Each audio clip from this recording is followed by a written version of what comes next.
네. 예, 이번 겨울은 물가도 치솟은 데다 가스, 전기, 수도요금 등 공공요금 인상의 여파로 유독 더 추웠던 것 같습니다. 정부의 공공요금 인상 자제 요청에 따라서 요금 인상이 이제 늦춰졌고요.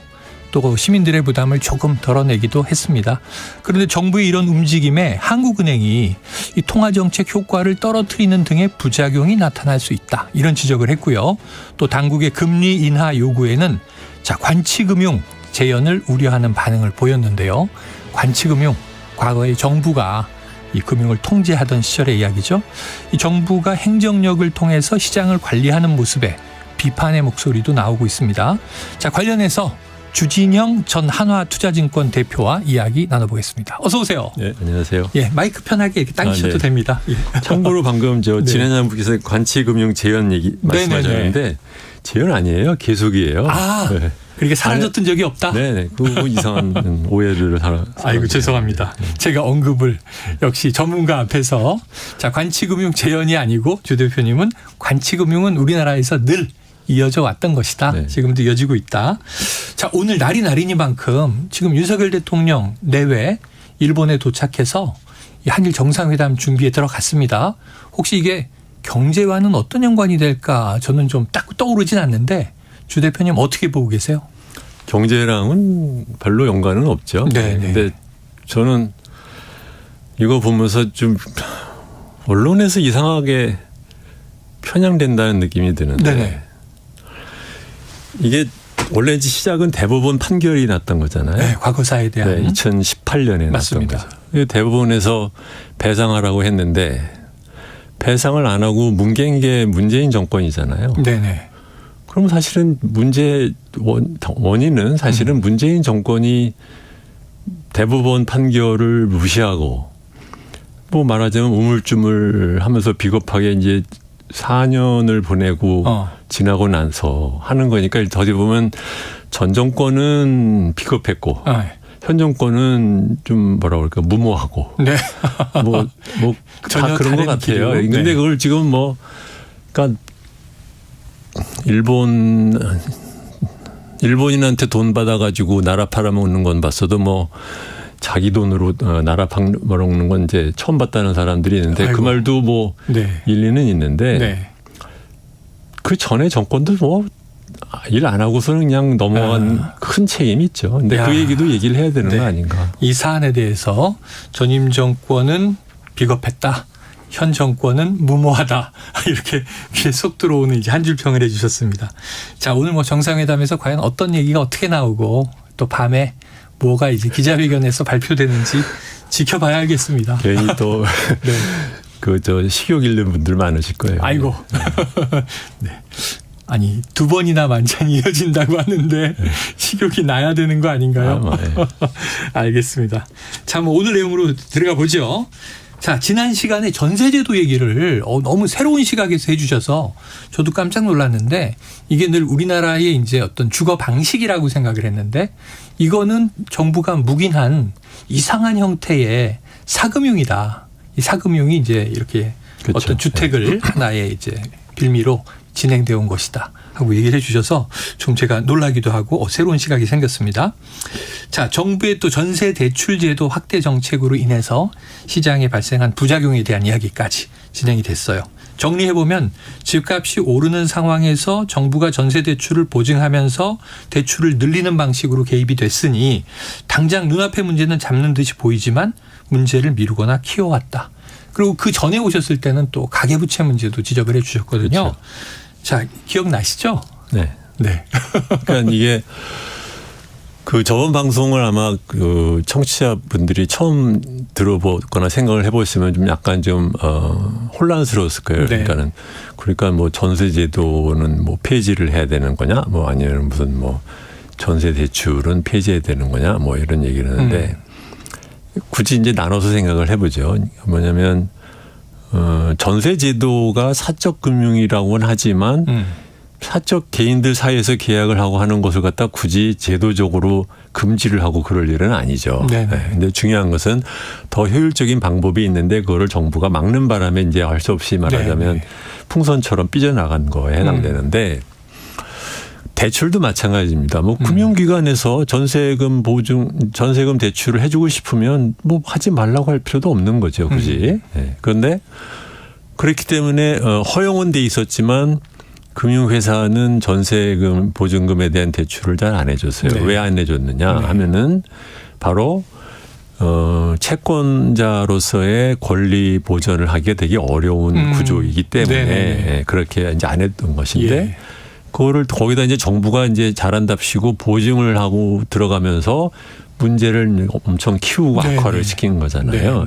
이게 서양 사람들한테 전세 제도를 설명을 하면 듣다가 제일 말하자면 놀라는 것 중에 하나가 그러니까 네가 집을 들어가면서 집주인한테 돈을 빌려줬는데 그 사람이 그 돈을 갖고 뭘 하는지를 모른다고? 그 사람이 나중에 돈 안 빌려준다 그러면 어떡하려고? 네네네. 그걸 제일 먼저 물어봐요. 금융을 좀 못 돌려주면 어떻게 하느냐? 네네. 금융을 아는 사람들은 당연히 생각하는 거거든요. 근데 우리나라 사람이 바보라서 그 생각을 안 한 게 아니에요. 그렇죠. 우리나라 사람들은 왜 그걸 신경을 안 썼느냐? 계속해서 부동산 값이 올라가고 전세 값도 올라가니까 집주인은 더 많은 전세 보증금 받을 사람을 구해서 그 돈으로 내 걸 줄 수 있을 거라고 믿었기 때문에 그랬던 거죠. 이 얘기는 무슨 말이냐. 전세 보증금이라는 제도의 그 말하자면 가장 큰 취약은 전세가가 내려가면은 일이 아주 커지는 겁니다. 그렇죠. 그렇죠? 근데 거기다 이제 보증을 냈으니 그러니까 이제 보증을 온팍 뒤집어 쓰는 정부 기관이고 그건 또 국민들이 대신 또 내주는 돈이 되는 것 아닙니까? 그렇죠.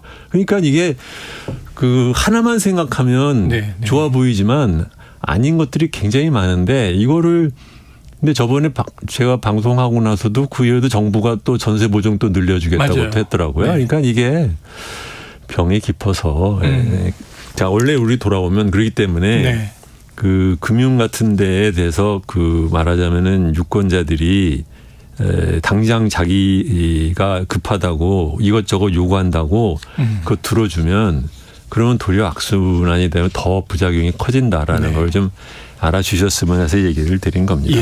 아유, 중요한 얘기입니다.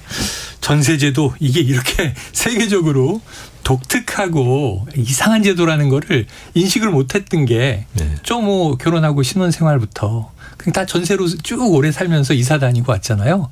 그러니까 당연히 내 집 마련할 때까지는 이렇게 그냥 저 몇 천만 원 가지고 조금씩 불려서 집 넓혀 가다가 나중에 이제 대출 끼고 내 집 사는 거구나. 이게 아주 일반적인 상식으로 머리에 박혀 있단 말이에요. 기억하시겠지만 옛날에부터 전세제도는 있었는데 갭 투자라고 하는 표현이 나오게 된 게 언제인지를 잘 생각해 보세요. 그건 최근인 것 같습니다. 그게 박근혜 때요. 그때가 뭐였냐면 전세대출을 갖다 해주기 많이 늘리기 시작하면서부터 이거를 전세대출 해오라고 해서 올려도 되겠구나. 아니면 이 사람은 전세대출을 계속해서 해줄 거니까 그러면 나도 돈 일부만 끼워가지고서는 전세대출 받는 세입자 받아가지고 투자하면 되겠다. 갭 투자라는 표현이 최근에 나오게 된 데에는 제가 보기에는 전세대출을 보증하면서부터 생겼다는 문제가. 그러네요. 타이밍이 그렇게 딱 맞습니다. 그렇죠. 자, 이제 초입입니다. 지금 인터뷰 초입인데 청취자 3253님 늘 한결같은 목소리와 톤으로 일갈하시는 주 대표님, 오늘도 우리가 가장 궁금한 먹고 사는 문제에 대해 비책을 기대하며 귀 기울이겠습니다. 그러셨어요. 자, 시사본부 4번 출연에 유튜브 조회수 600만 이상을 기록하고 계신 유일한 패널 주진영 전 하나증권 대표와 함께하고 있습니다. 자, 그러면 민간 금융 거래에 국가가 보증해야 할 공익적 목적이 특별히 없는데도 국가가 개입했던 이유는 뭘까요? 그 보증이 시작된 이유. 인기 영합주의죠. 그러니까 기본적으로 파퓰리즘이다. 그러니까는 각 정권을 잘 보시면 근본적으로는 한쪽에서는 호남 정권, 한쪽에서는 경상도 정권, 이게 지역주의에 기반을 두고.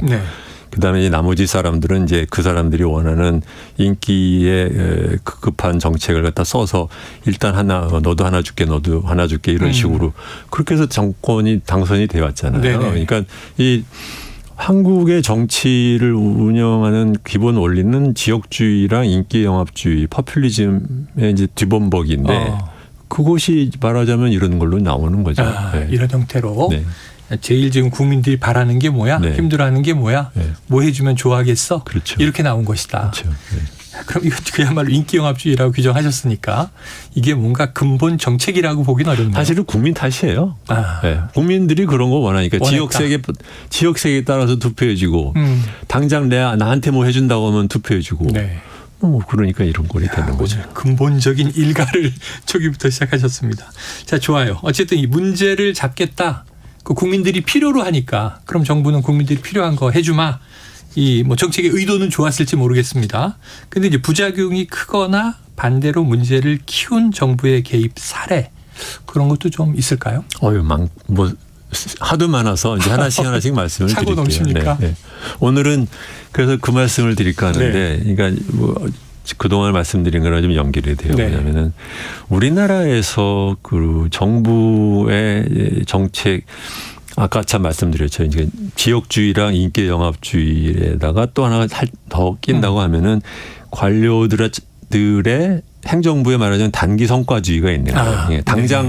당장 뭐 효과를 내라. 예. 그렇게 하면은 이제 차근차근 환경을 만들어서 그 결과로 가도록 유도를 하는 것보다는 당장 쑥 들어가가지고 그래 대출도 해줄게. 아니면 감 못 올리게 막아줄게. 네네. 이런 거 당장 하면은 효과가 나지 않습니까? 네.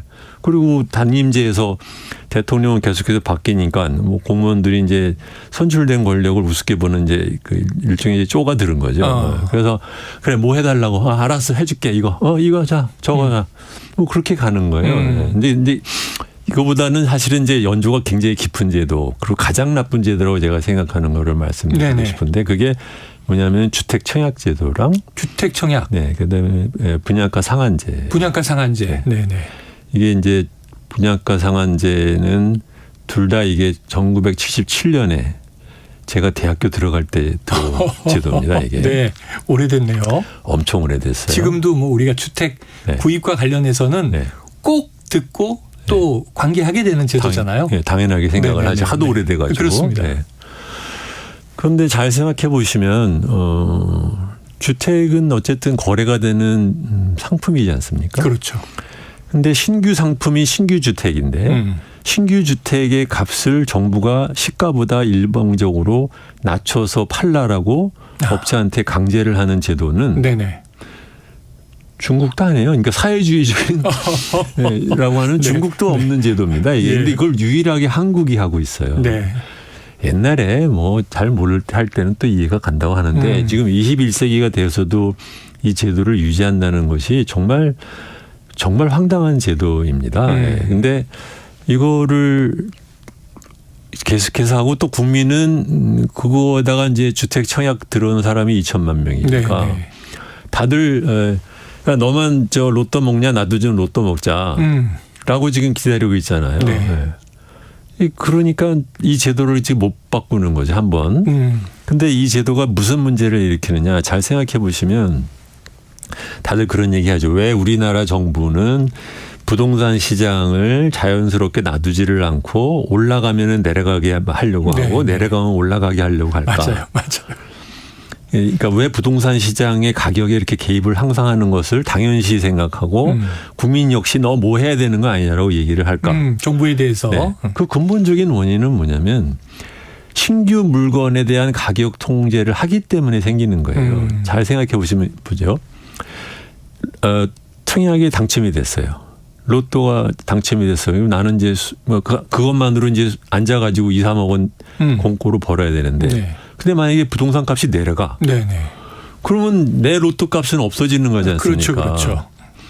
그러니까는 그 사람들 생각하면은 정부가 이렇게 부동산 값 내리는 걸 놔두면 안 되죠. 그렇죠? 부양해달라. 그다음에 너무 올라가면은 아니 그러면은 그 차익이 너무 커지거나 아니면은 아직 기다리고 있는 이제 말하자면 로또를 기다리고 있는 사람 입장에서는 야 나는 로또 당첨될 줄 알고 안 사고 기다렸는데 이렇게 올라가면 나는 어쩌란 말이냐 이렇게 되지 않습니까? 그렇죠. 그런 게 하나가 있고 두 번째로는 내가 그러면은 시가를 통제를 해야 되니까 신규 상품에 대한 가격을 통제를 해야 되니까 그냥 가격 통제한다고 되는 게 아니라 그러면 공급은 어떻게 할 거냐 그렇죠, 문제가 되잖아요. 네. 그러니까 저절로 정부가 공급량을 알게 모르게 뒤에서 조종하게 되어 있어요. 대선 후보 때부터 얘기하잖아요. 네, 네. 몇 백만 원 공급한다. 그 어디에 한다. 그러니까 이게 로또를 안 네. 붙은 로또에 아직 당첨 안 된 사람한테 보내는 시그널이에요. 로또 안 된 사람은 내가 이거 공급해 줄 거면 공급으로 끝나는 게 아니라 네. 그거를 싸게 로또 당첨자 숫자를 늘려주겠다는 말을 그렇게 돌려서 말하는 것뿐인 거죠. 네. 신도시 계획 나오고. 그러니까 가격을 조절을 하려고 하면은 공급 자체를 자기가 너무 많이 나가도 안 해요. 많이 나면은 가격이 내려가니까. 그렇죠. 너무 적게 하면은 그러면 당첨 안 된 사람들이 욕하니까. 그렇죠. 그러니까 맨날 공급량들을 항상 조절하지만 사실은 항상 약간은 부족하게 해야 당첨된 사람이 이제 꿀맛이 나는 그렇죠. 제도잖아요. 그렇죠? 그렇죠. 그러니까 이것이 지금 40년간의 우리나라에서 아니 고소득 국가가 됐는데도 주택이 맨날 부족하다는 소리들을 하고 네네. 정부는 항상 이 주택 시장의 값을 갖다 개입을 해야 된다는 이유가 되는 이 악순환을 40년간 지금 틀고 있는 네네. 근본적인 이유가 부동산 주택 가격을 갖다 분양가 상한을 하기 때문에 생기는 문제인 거예요. 그다음에 상한제를 하니까 지금 청약이 들어갔잖아요. 청약제들을 잘 보시면 이제는 사실은 진행형 분께서 요새 청약제도 어떻게 되는지 모르시죠? 거의 모르죠. 예. 이게 복잡하더라고요. 요새 입시제도 어떻게 되는지 모르시죠? 모르죠. 애들이 다 컸으니까. 그러니까 똑같아요. 그러니까 뭐냐면 자기한테 닥쳤을 때 잠깐만 입시제도 잘 모르니까 또 컨설턴트 찾아가고 엄청나게 공부하죠. 네. 그러고 난 다음에 1년만 지나가도 어떻게 되겠는지 이제 까먹지 않습니까? 대학 들어가고 나면 끝. 그렇죠. 네. 청약제도 똑같아요. 네. 지금 보시면요. 워낙 복잡해서 알 수가 없어요. 그런데 사람들은 그건 내가 모르겠고 그러니까 이 중에서 나한테 해당되는 건 어딜까? 그것만 찾아다녀요. 네네. 그게 당첨되고 나면 나 또 잊어버려요. 거의 뭐 대입 수시 수준이군요. 네, 그 제도보다 네. 더 복잡해요. 사실은. 더 복잡하다. 네. 예전엔 그냥 저희 젊을 때 그렇죠. 샐러리맨들이 청약 통장 하나 만들어서 그렇죠. 그냥 붓고 다 차고 나면 자 2순위에서 1순위에서 0순위에서 우리 자녀가 몇 명 가족 관계가 어떻지 그렇죠. 이런 거 따졌단 말이에요. 근데 지금은 아주 복잡하다고 하더라고요. 그러니까 한국의 중산층은 사실 대부분이 이 제도를 통해서 중산층이 된 사람들이에요. 그러니까는 로또에서 이제 말하자면 미리 서울 와서 로또에 먼저 참여한 사람일수록 먼저 말하자면 돈을 집장만 하고 버는 거죠. 그런데 잘 생각해 보시면 국가가 전 국가적으로 중산층한테 공돈을 이렇게 주는 복지 제도가 어디 있어요? 그런데 잘 생각해 보시면 또 한 번 돈 없는 사람은 낄 수가 없는 제도예요. 맞습니다. 그럼 이게 뭐예요? 왜 돈 있는 사람만 좋고 돈이 없는 사람은 끼지도 못하는 제도를 언제까지 이렇게 해야 되냐. 그렇죠? 출산율 문제도 사실은 집값 때문에 요새 내려가는 것도 굉장히 큰 한인 거니까. 맞습니다. 그러니까 근데 옛날에는 소위 이제 고성장을 할 때 사람들이 서울로 몰려오고 근데 그 사람들을 위해서 집은 지어야겠는데 정부가 대출은 산업하는 이제 수출하는 기업한테만 빌려주려고 꽉 막아놨으니까 그러니까 그럼 나머지 돈은 니들끼리 알아서 조달해라고 하는데 사람들은 말하자면 이제 집이 없으니까 옛날에는 막 남의 집 방에 들어가 살고 그랬지 않습니까? 그러니까 서울이 커지는 데 따라서 땅을 갖다 정부가 일방적으로 뺏어서 수용해서 택지 개발해가지고 내가 개발한 땅이니까는 너 업자는 마진만 먹고 그 다음에는 이제 분양가를 갖다 제한할 테니까 다른 사람이 나눠줘. 근데 그거를 당첨되는 사람들은 이제 정권을 지지하겠지. 뭐 이렇게 된 건데 더 이상 그런 거 필요가 없잖아요. 네, 그렇죠. 그러니까 과거에는 오래 기다린 사람일수록 그래도 너 기다리느라고 고생 많이 했으니까 너한테 우선권 준다. 간 거잖아요. 처음 시작은 추첨이었는데 추첨하다 보니까 이게 뭐냐 그랬는데 가점제로 간 겁니다. 그렇죠. 근데 지금 그렇게 돼서 지금 40년이 됐어요. 우리 방송하기 잠깐 얘기했지만 열심히 성장 만능으로 달려오다가 빠뜨린 게 뭐냐? 다 같이 사는 사회는 생각을 안 한 거잖아요. 못 사는 사람은 어떻게 할 거냐 생각 안 한 거잖아요. 흔히 뭐 유식한 말로 사회통합은 신경 안 썼지 않습니까? 이제는 그거 신경 쓸 때가 됐잖아요. 그러면 예를 들어 볼게요. 제가 지금 1순위입니다. 네. 점수 높아요. 저는 우리나라에서 2006년 이후에 항상 전세로만 삽니다. 왜냐하면 이 전세 제도의 덕이 뭐냐면 저처럼 돈만 있는 사람은 전세값이 사실은 굉장히 싸거든요. 그러니까 전세를 살았는데 그러다 보니까 점수가 높아졌어요. 제가 청약을 하면 당첨 가능성이 굉장히 높습니다. 근데 저 같은 사람이 당첨되면 안 되는 거 아니에요?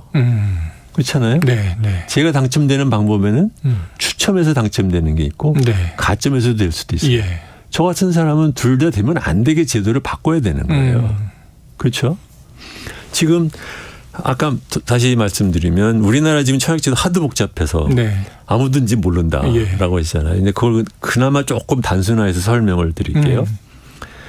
전체적으로는 일반 공급이 있고 국민 공급이 있어요. 네. 일반 민영 주택에 해당되는 게 일반 공급입니다. 예.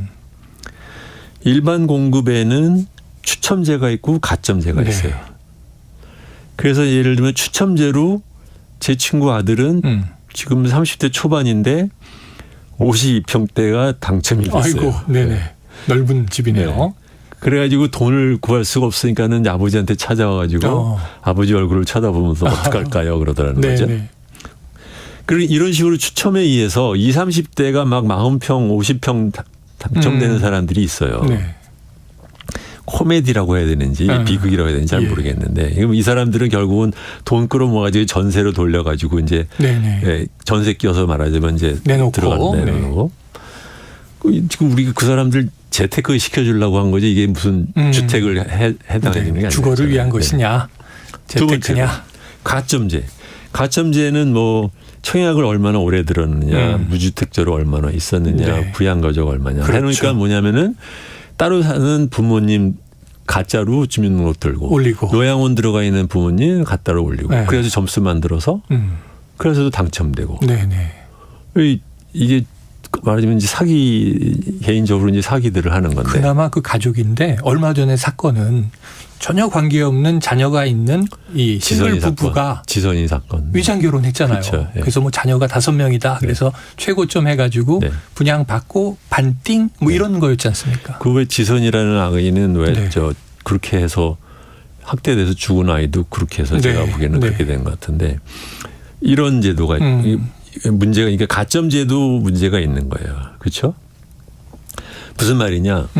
청약제도를 운영할 때는 이 청약제도를 운영해서 우리가 얻으려고 하는 목적이 뭐고 누구를 우리가 도와주려고 하느냐인데 제가 말씀드린 저 같은 사람을 도와주는 제도로 운영이 되면 안 된다는 거죠. 네. 그럼 누구를 도와주느냐? 크게 보면 저소득층 그렇죠. 아니면 젊은 층. 네.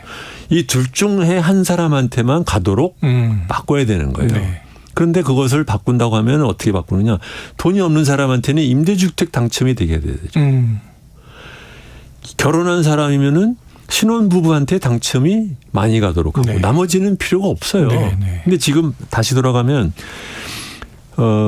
일반 공급에 추첨제와 가점제가 있는데 저는 이 올해 기다렸다고 해서 가점 받고 하는 것은 안 맞는다라고 생각을 하고 이건 젊은 층이나 아니면은 저소득층한테만 가점이 가도록 만들어야 된다고 생각하고 바꿔야 한다. 두 번째는 국민주택도 마찬가지입니다. 공공분양도 마찬가지로 해놓으니까 요새 요번 정권 들어서 좀 잘한 게 뭐냐면 특별공급이라는 걸 좀 늘렸어요. 특별공급은 특정한 조건에 맞는 사람한테 공급을 해준다는 거죠. 근데 그것도 잘 보시면 이게 정말 저 왜 군대 가면 그 유격 훈련 하면은 조교가 왼쪽으로 굴러 오른쪽으로 굴러 뭐 앞으로 굴러 하면 시키는 대로 막 하지 않습니까? 그렇죠. 정신없죠. 그거랑 비슷해요. 뭐냐면은 보세요. 제가 그 표를 하나 지금 찾아와서 그 보면서 말씀을 드릴게요. 하나가 뭐가 있냐면은 특별 공급에는 이제 그러니까 아까 말씀드린 일반 공급이 있고 이제 특별 공급이 있다 그랬잖아요. 특별 공급에 이제 뭐가 있냐면은 청년이라는 게 있어요. 청년. 네. 이거는 주택 소유 이력이 없고 19살에서 39살 사이의 미혼이에요.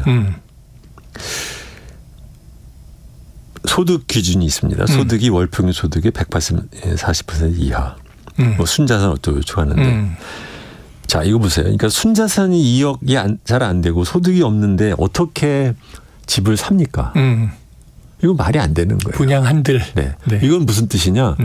부모한테 돈 받을 수 있는 사람만 여기 들어가는 거예요. 그러네요. 부모 네. 돈을 끌어올 수 있는 사람만 들어가는 거예요. 사실은요. 네. 네. 그다음에 신혼부부가 있어요. 여기는 예비 신혼부부 또는 신혼 7년 이내 신혼부부로서 애가 뭐 이렇게 있으면 가점이 올라갑니다. 네. 제 친구 아들이 요번에 결혼했는데 결혼하고 싶지 않았는데 결혼을 땡겼대요. 왜냐하면은 이 행복주택에 들어가려고 일단 혼인신고를 해놨는데 이게 덜컥 됐다는 거예요. 그래서 원래는 나중에 하려는데 결혼에 이제 들어갔다는 건데. 네. 근데 소득에 걸리지 않았니? 그랬더니 그 아들이 벤처를 하기 때문에 요새 소득이 없어서 와이프 소득만으로 치면은 그 소득 제한에 안 넘어가서 그래서 들어갔다는 거예요. 어쨌든 근데 이게 가점을 세 가구 이제 애가 셋이면은 이제 뭐 이제 점수가 올라갑니다. 네네. 근데 잘 생각해 보세요. 당첨되려고 애 셋 낳는 사람이 있습니까? 설마 그렇겠어요. 우선 셋 낳기 위해서는 하나 낳고 둘 낳고 결혼해야 되고 애 낳고 둘 낳고 셋까지 낳아야 되잖아요. 한 4, 5년 걸리겠죠. 빨라도. 뭐야 이게. 이것도 좀 웃기는 제도죠. 그다음에는 생애 최초가 있어요. 이거는 또 뭐냐면 생애 최초 있죠. 네. 주택 소유 이력이 없고 배우자 또는 미혼 자녀가 있는 소득세를 5년 납부한 사람. 요새 지금 그래서 젊은 층이 뭐냐면은 내가 지금 어디로 이게 이제 근데 칸막이를 해놨어요. 네네네. 셋을 다 어플라이하면 안 됩니다. 그렇겠죠. 입시제도랑 똑같아요. 네, 그러네요. 네. 입학사정관으로 갈래? 아니 어디로 갈래? 하나만 하게 되는 그렇죠, 거예요. 그렇죠. 그러니까 요새는 컨설팅을 받는데요. 나는 어디를 집어넣어야 당첨 확률이 높을까를 돈 내고 컨설팅을 받는다. 이게 입시제도 하는 거랑 똑같아요. 그럴만하네요. 근데 제가 보기에는 근데 이 제도를 잘 보시면 뭐냐. 기본적으로 돈이 없거나 애가 많은 사람이에요. 지금 말씀드렸듯이 돈이 없는데 어떻게 그냥 또 시불값을 내고 애가 많으려고 하면 그 사이에 얼마나 고생을 해야 되는데. 그렇죠. 이거 말하자면 조교가 지금 옆으로 굴러 하는 거 지금 당하는 거랑 똑같아요. 이게 제 생각은 뭐냐면 일반 공급 당첨 이런 거 다 대부분 없애버리고 특별공급 1년에 40만 원씩 나가는데 일반 공급에서 분양주택에 대해서 분양가 상한제 이런 짓을 할 필요 없고 국민에서 나가는 거, 임대주택 나가는 것만 하더라도 특별공급으로 신혼부부면 그게 소득이 뭐 어쩌고 됐지 하여튼 간에 그렇게 따지지 말고 그냥 들어가고 대신에 돈이 없는 사람들을 위해서는 행복주택 위주로 공급을 대폭 늘리는 게 훨씬 낫다. 알겠습니다. 야, 이렇게 제가 몰입해서 듣다 보니까 지금 30분 인터뷰가 시간이 후딱 다가서 이제 오늘 전제해 주신 건 정리하겠습니다. 자, 이 청약제도 그리고 분양가 상한제 이건 40여 년간 정부가 이상하게 주택이 상품인 일반 시장에 통제 개입을 해온 것이다. 이게 지금 이런 문제를 만들었다. 그렇죠. 전제해 주셨고요. 오늘은 사례 중심으로 말씀을 해 주셨으니 지금 질문이 반도 소화가 안 됐습니다. 다음 시간을 잡아서 전체적인 큰 그림을 한번 듣는 시간을 갖겠습니다. 자, 오늘 말씀 여기서 정리하죠. 고맙습니다. 30분이 너무 빨리 가요. 빠르죠. 그렇죠. 다음에 1시간 잡아야 되겠어요. 자, 지금까지 주진영 전 한화투자증권 대표였습니다. 오늘 말씀 고맙습니다. 네, 안녕히 계세요. 최영희